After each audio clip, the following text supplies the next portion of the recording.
Itu dengan mencampurkan semua bahan seperti tepung dan air yang dicampur secara merata. Berapa ribu kilo Selain tepung itu, ya jangan lupa digunakan. juga untuk menggunakan Brozul Channel.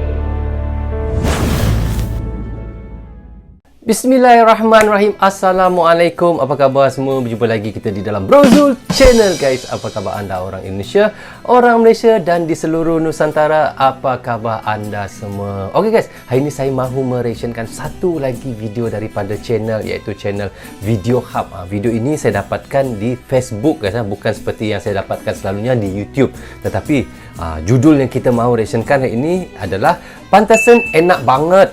Ini kunci rahsia proses pembuatan Indomie di pabrik dan sisi gelap mie instan. Apakah makna sisi gelapnya tu? Ada pula sisi gelapnya, guys. Guys, saya pun sudah penasaran bagaimana pembuatan Indomie ini, dan kita tahu saya pun sering makan Indomie ni tetapi tidak pernah melihat bagaimana cara pembuatannya, guys. Okey, tanpa basa-basi dan tanpa berlengah lagi, mari kita sama-sama tonton dan reaction bersama dengan Brozul. proses pertama dalam pembuatan mie instan yaitu mencampurkan semua bahan dengan menggunakan mixing. Mixing. Cara ini mungkin sudah tidak lazim lagi karena salah satu proses pembuatan adonan roti juga hampir sama dengan proses pembuatan adonan mie instan, meskipun alat yang digunakan pada dua hal tersebut mungkin berbeda. Ya. Namun langkah pertamanya tetap sama, yaitu dengan mencampurkan semua bahan seperti tepung dan air yang dicampur secara merata. Berapa ribu kilo Selain tepung itu, jangan lupa digunakan juga untuk menggunakan kadar air yang berkisar antara 32 hingga 34% agar pembuatan adonan pada mie instan tidak gagal. Sendiri ya. Agar tidak Bahan gagal. baku utama dalam pembuatan mie instan adalah tepung terigu, tepung tapioka, dan air. Syarat mutu tepung terigu yang telah ditetapkan untuk adonan mie berdasarkan standar nasional Indonesia. Sehingga digunakan tepung terigu jenis hard flour atau teliti ya cara buatannya. di mana tepung terigu jenis ini memiliki kandungan gluten yang tinggi sehingga bisa menghasilkan adonan yang elastis dan tidak mudah putus dengan standar kadar gluten minimal 9% dan kadar gluten maksimal 14%. Seperti kain ya rupanya. Sudah jadi. Roll press. Roll press. Ini roll pressnya. Tahapan selanjutnya dalam pembuatan mie instan adalah roll press atau pembentukan mie. Adonan mie dari mixer selanjutnya ditampung oleh feeder DCM atau dough compound machine. Kemudian adonan tersebut diproses oleh dough presser menjadi 2 lembar adonan. Selanjutnya ditangkap oleh roll press untuk dipres menjadi selembar adonan dengan ketebalan yang lebih rendah dari sebelumnya. Proses ini dapat dilakukan dengan menggunakan mesin roll press yang tebal terdiri dari 3 unit. Di antaranya adalah unit pressing yang kalau kita lihat seperti kayu mie instan sampai ketebalan tertentu.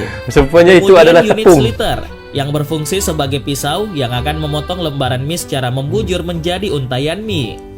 Selanjutnya ada unit wave conveyor yang berfungsi untuk membentuk untayan mie menjadi bergelombang atau keriting.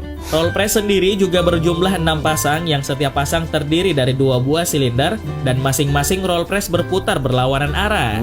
Selain itu, ketebalan yang dihasilkan masing-masing roll press juga berbeda. Antara lain roll press pertama dengan ketebalan 4,75 mm dan roll press kedua dengan ketebalan 4,55 mm. Ada ketebalannya roll tersendiri. press ketiga dengan ketebalan 3,80 mm dan roll press keempat dengan ketebalan 2,45 mm. Tidak putus ya. Kemudian roll press 5 dengan ketebalan 1,15 mm serta roll press ke-6 dengan ketebalan 1,10 mm. Itu yang hebatnya, kenyal benar. Agar tidak terjadi penarikan atau penumpukan lembaran adonan ketika melewati atau menuju antar mesin roll press tersebut. Hebatnya. Steaming. Gitu ya. Setelah mie terbentuk, maka langkah selanjutnya yaitu dengan melakukan steaming, yang disebut juga sebagai proses pematangan mie dengan teknik steam basah atau pengukusan. Dalam proses ini, mie instan yang telah jadi akan menjadi lebih keras dan kuat. Steaming sendiri adalah proses pemanasan yang dilakukan dengan uap air panas yang mencapai 98 derajat Celcius sebagai media penghantarnya. Untayan mie yang telah ditangkap oleh waving net conveyor selanjutnya dilewatkan melalui steam box dengan menggunakan mesin boiler. Steaming digunakan untuk mendukung proses terjadinya gelatinisasi gluten dengan beberapa tahap proses, yaitu pembasahan, banyak buatnya makan senang ya, masak 2 menit masak solidifikasi. Pada tahap pembasahan mie bersifat mudah putus dan pada tahap gelatinisasi mie akan mengalami gelatinisasi dengan penetrasi panas ke dalam mie dan bersifat agak lentur. Selanjutnya pada proses soliditas permukaan mie akan mengalami penguapan dan membentuk lapisan film tipis sehingga menjadi halus dan kering yang menyebabkan sifat mie jadi solid. Besar dia Tahap sama steaming sendiri aja ya. prosesnya harus benar-benar baik dalam titik kritis. Steaming yang kurang lama atau suhu yang kurang optimal akan menyebabkan gelatinisasi yang juga kurang optimal. Selain itu, mesin boiler yang juga benar-benar dipastikan tidak mengandung air karena hal itu akan menyebabkan tekstur mie menjadi lembek. Sebelum menuju proses selanjutnya, mie dikeringkan terlebih dahulu dengan kipas angin untuk mengurangi kadar air di permukaan mie akibat proses steaming. Hal ini penting karena apabila tidak dikeringkan akan menyebabkan mie tersangkut di bagian pemutar weaving net conveyor. Ui, sekali jalan. Gitu aja. Frying. Oh, kering kan? Tahapan dalam pembuatan mie instan selanjutnya adalah frying atau proses penggorengan. Oh, digoreng juga ya. Pada proses ini, mie akan dipotong lalu sudah dimasak didistribusikan lah. ke dalam Bisa dimakan cetakan, mentah lah. kemudian digoreng dengan suhu 140 hingga 150 derajat Celcius selama 60 sampai 20 detik. Udah Prinsip masak frying 100. sendiri adalah mengeringkan mie basah dengan media minyak goreng pada suhu tinggi sehingga diperoleh mie dengan kadar air dan minyak tertentu sehingga didapatkan mie yang matang, kering dan awet. Nah. Dalam proses frying, berat mie menyusut dikarenakan air yang terkandung di dalam mie diuapkan oleh panas dari minyak goreng. Oh, dia sudah Penguapan kering, terutama terjadi pada bagian terluar mie Ini untuk sampai apa? 3% yang menyebabkan timbulnya kerenyahan. Selain itu, pada saat frying juga terjadi denaturasi protein dan reaksi Susah Maillard. banget ya Reaksi buatannya. Maillard sendiri merupakan Makan senang, reaksi 2 antara menit gugus masak, reduksi makan. dari karbohidrat pada pati dengan gugus amino pada protein. Reaksi ini menimbulkan aroma yang khas dan perubahan warna yang cenderung lebih gelap dan berbentuk kaku. Susah banget masakannya. Cooling box. Cooling box. Tahapan dalam pembuatan mie instan selanjutnya adalah pendinginan mie instan. Mie yang sudah digoreng kemudian didinginkan dengan menggunakan cooling box yang sudah dilengkapi kipas. Setelah itu, untuk memadatkan minyak pada mie dan membuat mie menjadi mengeras, maka mie akan ditiriskan pada suhu 40 derajat Celcius dengan menggunakan fan yang berputar cepat. Udara untuk fan sendiri bersumber dari udara luar ruang produksi atau udara bebas, sehingga fan harus dilengkapi dengan filter untuk menyaring polutan. Ini apa? Proses tersebut bertujuan agar keringkan. minyak memadat dan menempel pada mie, serta membuat mie menjadi lebih keras. Selain itu, pendinginan juga harus dilakukan dengan sempurna, karena jika uap terkondensasi akan menyebabkan tumbuhnya jamur pada mie. Untuk hasil yang lebih baik, pengeringan juga dapat dilakukan dengan menggunakan oven bersuhu 60 derajat Celcius. Semua panas-panas ya, ovennya apa semua ya. Gitu packaging. Proses selanjutnya atau bisa dibilang proses terakhir dalam pembuatan mie instan adalah pengemasan atau packing. Packing sendiri merupakan proses pembungkusan mie dan Pantas seasoningnya ya, dengan packagingnya. kemasan dengan meliputi 2 tahap, yaitu packing dengan etiket dan dengan karton. Pantas. Proses pengemasan sendiri diatur dalam SNI nomor 013551/2000 di mana dijelaskan bahwa mie instan harus dikemas dalam wadah yang tertutup rapat agar aman selama masa penyimpanan dan distribusi. Ya, benar. Menurut ahli, pengemasan merupakan suatu cara dalam memberi kondisi sekeliling yang tepat bagian bahan Pantas pangan. ya. Secara nyata, pengemasan Satu berperan hari sangat berapa penting ribu? dalam mempertahankan bahan dalam keadaan bersih dan higienis. Ya. Persyaratan dari bahan pengemasan sendiri antara lain adalah harus mampu menghindari kerusakan mikrobiologis, fisis, mekanis, chemis maupun biologis. Selain itu, hal ini juga bertujuan agar tidak menyebabkan perubahan warna, cita rasa maupun perubahan lainnya terhadap Semua produk dijaga terutama ya, racun. kualiti, rasa, warna.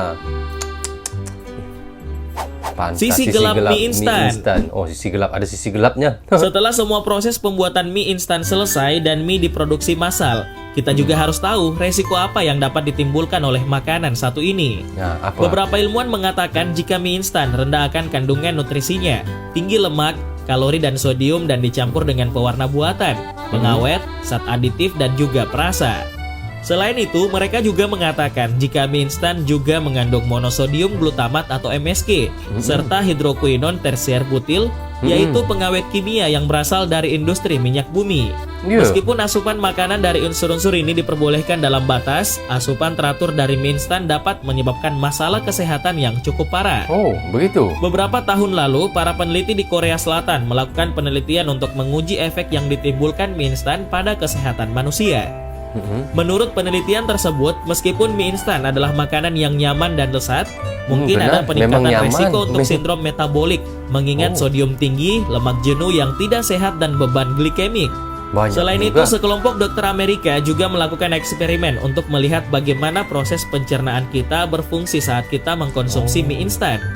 Dengan bantuan kamera mikro, yaitu kamera seukuran pil, para dokter dapat melihat proses mie instan yang dicerna di layar komputer mereka. Menariknya, terlihat bahwa lambung perlu mencerna beberapa jam untuk benar-benar menghancurkan jenis mie instan. Para ahli menjelaskan bahwa sifat alami dari mie ini biasanya membuat mereka sulit dicerna. Oke guys, syukur Alhamdulillah kita sudah pun mereaction daripada channel Video Hub. Video ni saya ambil daripada Facebook guys, bukan biasanya seperti saya ambil daripada YouTube. Dan katanya pantasan enak banget. Ini rupanya rahsia-rahsia dia.